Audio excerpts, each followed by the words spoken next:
मैं पनाह मांगता हूँ अल्लाह ताला की शैतान मरदूद के शर से और शुरू करता हूँ अल्लाह के पाक और बाबरकत नाम से जो बड़ा मेहरबान निहायत रहम करने वाला है। मौज़ा टीवी ऑफिशियल के मोहतरम सुनने वालों, अस्सलामुअलैकुम। प्यारे साथियों, एक शख्स की नेक बीवी पर उसके मालिक की गंदी नजर आ गई और उसने उसे बहाने से कहीं भेजकर पीछे से उसके घर में जाकर उसकी नेक बीवी के साथ ज़ना कर डाला। तो उसके साथ क्या हुआ दोस्तों, ये ऐसा मामला है, ऐसा वाकया है जो आपको ऐसा सबक, ऐसी नसीहत दे जाएगा जिसे सुनकर आप जिंदगी में बहुत से कामों में कामयाब हो जाएंगे। बहुत से ऐसे मामला जिनमें आप उलझ चुके होंगे या उलझे होंगे, उनको सुधार लेंगे। यकीन जानिए दोस्तों, ये वीडियो आपके देखने के लिए बहुत ज्यादा मुफीद है, इसलिए हमारे साथ वीडियो में आखिर तक जुड़े रहिएगा और वीडियो को लाइक करना और दोस्तों में शेयर करना मत भूलिएगा। आगे बढ़ने से पहले कंफर्म भी कर लें कि आपने हमारा चैनल सब्सक्राइब कर लिया है और अगर अभी तक नहीं किया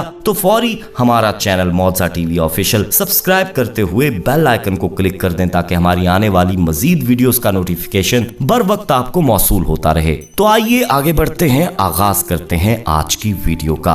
प्यारे दोस्तों, एक बादशाह महल की छत पर टहलने चला गया। टहलते टहलते उसकी नजर महल के नजदीक घर की छत पर पड़ी, जिस पर एक बहुत ही ज्यादा खूबसूरत औरत कपड़े सुखा रही थी। बादशाह ने अपनी एक बांदी को बुलाकर पूछा, ये किसकी बीवी है? बांदी ने कहा, बादशाह सलामत, ये आपके गुलाम फेरोज की बीवी है। बादशाह नीचे उतरा। बादशाह पर उस औरत के हुस्न जमाल का सहर सा छा गया था। उसने फेरोज को बुलाया। फेरोज हाजिर हुआ तो बादशाह ने कहा, फेरोज, हमारा एक काम है, हमारा ये खत फलां मुल्क के बादशाह को दे आओ और इसका जवाब भी उनसे लेकर आना। फेरोज उस खत को लेकर घर वापस आ गया। खत को अपने तकिए के पास रख दिया। सफर का सामान तैयार किया, रात घर में गुजारी और सुबह मंजिले मकसूद पर रवाना हो गया, इस बात से लाइल्म कि बादशाह ने उसके साथ क्या चाल चली है। इधर फेरोज जैसे ही नजरों से ओझल हुआ, बादशाह चुपके से फेरोज के घर पहुंचा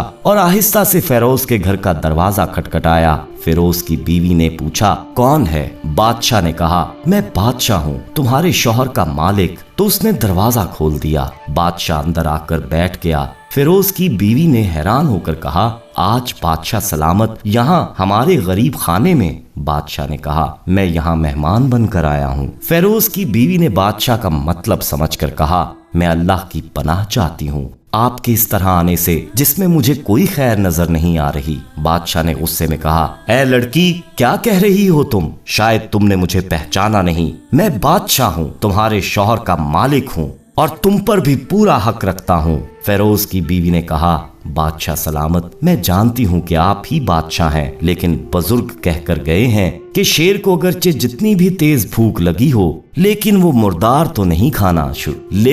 फिर भी मुर्दार तो नहीं खाना शुरू कर देता।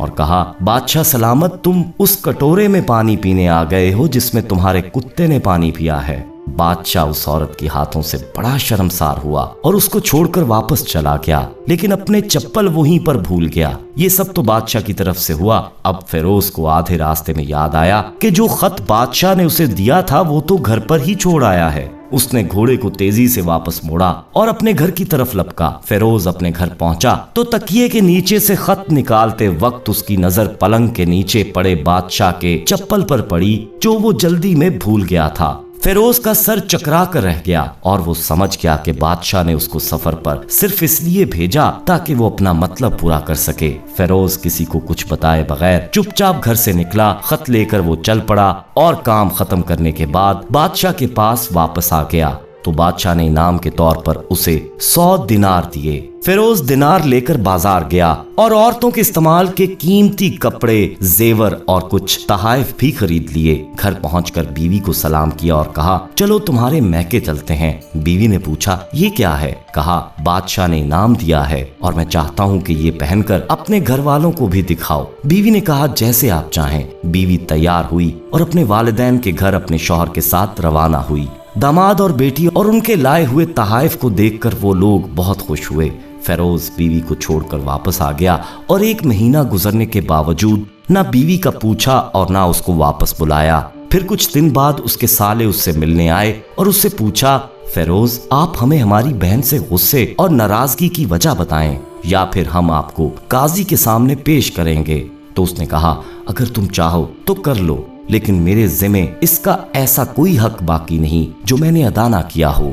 इसके बाद वो लोग अपना केस काजी के पास ले गए तो काजी ने फेरोज को बुलाया। काजी उस वक्त बादशाह के पास बैठा हुआ था। लड़की के भाइयों ने कहा, अल्लाह ताला बादशाह सलामत और काजी को कायमो दायम रखे। काजी साहब, हमने एक सरसब्ज बाग जिसमें दरख्त फलों से भरे हुए और साथ में मीठे पानी का कुआं इस शख्स के हवाले किया था, तो इस शख्स ने हमारा बाग उजाड़ दिया, सारे फल खा लिए, दरख्त काट लिए और कुएं को खराब करके बंद कर दिया। काजी ने फेरोज की तरफ मतवज्जो होकर पूछा, हाँ तो लड़के, तुम क्या कहते हो इस बारे में? फेरोज ने कहा, काजी साहब, जो बाग मुझे दिया गया था वो उससे बेहतर हालत में मैंने इन्हें वापस किया है। काजी ने पूछा, क्या इसने बाग तुम्हारे हवाले वैसी ही हालत में वापस किया है जैसे पहले था? उन्होंने कहा, हाँ वैसी ही हालत में वापस किया है, लेकिन हम इससे बाग वापस करने की वजह पूछना चाहते हैं। काजी बोला, हाँ फेरोज, तुम क्या कहना चाहते हो इस बारे में? फेरोज ने कहा, काजी साहब, मैंने बाग किसी बुग़्ज़ या नफरत की वजह से नहीं छोड़ा, बल्कि इसलिए छोड़ा कि एक दिन मैं बाग में आया तो इसमें मैंने शेर के पंजों के निशान देखे, तो मुझे खौफ हुआ कि शेर मुझे खा जाएगा, इसलिए शेर के डर की वजह से मैंने बाग में जाना बंद कर दिया। बादशाह जो टेक लगाए हुए ये सब कुछ सुन रहा था, उठकर बैठ गया और कहने लगा, फेरोज, अपने बाग की तरफ अमन और मुतमईन होकर जाओ। वल्लाह इसमें कोई शक नहीं कि शेर तुम्हारे बाग में आया था, लेकिन वहां पर ना तो कोई असर छोड़ सका और ना ही कोई पत्ता तोड़ सका और ना ही कोई फल खा सका। वो वहां पर थोड़ी ही देर रहा और मायूस होकर लौट गया। और खुदा की कसम, मैंने कभी तुम्हारे बाग जैसे बाग के गिर्द लगी मजबूत दीवारें नहीं देखी। ये सुनकर फेरोज अपने घर लौट आया और अपनी बीवी को भी वापस बुला लिया। दोस्तों, ना तो काजी को पता चला और ना ही किसी और को कि माजरा क्या था। क्या खूब बेहतर है अपने अहलो याल के राज छुपाना, अपने घर के राज छुपाना, अपनी बीवी के राज छुपाना, ताकि लोगों को पता ना चले। अपने घरों के भेद किसी पर जाहिर ना होने दो। अल्लाह ताला पर्दा रखने वालों को पसंद करता है और उनके गुनाहों पर भी पर्दा रखता है। अल्लाह आप लोगों के घरों को खुशियों से भर दे, आपको और आपके अहलो याल को और आपके माल को अपने हिफ्ज़ो मान में रखे, आमीन। और हाँ दोस्तों, अगर हो सके तो इस बारे में सोचिएगा जरूर कि हम छोटी छोटी बातों पर लोगों पर तोहमतें लगा देते हैं, लोगों पर शक करते हैं और इसके बायस हम बहुत कुछ बर्बाद कर देते हैं। अल्लाह ताला, जैसे कि मैंने कहा, कि पर्दा रखने वालों को पसंद फरमाता है और बीवी तो आपका लिबास होती है। उसकी कोताहियों में, उसके गुनाहों पर पर्दा डाला कीजिए, अल्लाह ताला आपको जरूर नवाजेगा। प्यारे दोस्तों, हम ये उम्मीद करते हैं कि आपको हमारी आज की वीडियो पसंद आई होगी। पसंद आने की सूरत में इसे लाइक करते हुए दोस्तों में जरूर शेयर कीजिएगा और कमेंट सेक्शन में अपनी राय जरूर दीजिएगा। जाते जाते एक बार फिर कंफर्म कर लें कि आपने हमारा चैनल मौजा टीवी ऑफिशियल सब्सक्राइब कर रखा है, और अगर नहीं तो सब्सक्राइब कर लीजिए और बेल आइकन को भी क्लिक कर दीजिए ताकि हमारी आने वाली मजीद वीडियोस का नोटिफिकेशन बर वक्त आपको मौसूल होता रहे। अपना बहुत ख्याल रखिएगा और उनका भी जिनका कोई ख्याल नहीं रखता। आने वाली वीडियो में आपसे दोबारा मुलाकात होगी, तब तक के लिए अल्लाह निगहबान।